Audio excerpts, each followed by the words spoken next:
At the same time, do you have a responsibility to help other African Americans? Is there a time when that responsibility ends and you can say, well, I just want to be Charles Ogletree, the law professor, and take care of my teaching and so on, and I can drop these other responsibilities? Or is there some compelling reason why you do these things? As long as I live, my job in trying to lift up our people will never be done. It can't be done because the challenges are too enormous.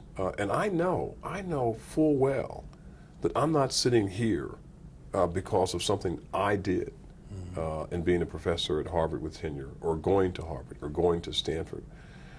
I was not the first qualified or the most qualified to come through those doors. I know that.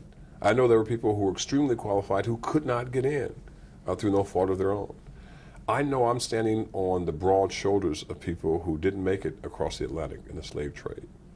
I know there are people who built the Washington Monument, the Lincoln Memorial, and the White House and the Capitol, and they don't have a single plaque of recognition of their sacrifices. I know there are literally thousands, if not tens of thousands, of unmarked graves of people who sacrificed so that I could be here.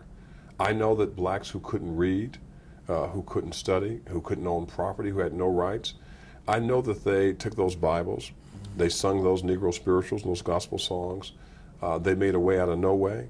And so if they were no ways tired back then, I couldn't imagine, I couldn't even contemplate saying that I've done my job, it's time for me to move on. If I ever think that, it's time for me to be committed to a mental institution, or I'll become the parasite that Charles Hamilton Houston warned us that we should not become. And I'm not prepared to ignore the commands of my great leader.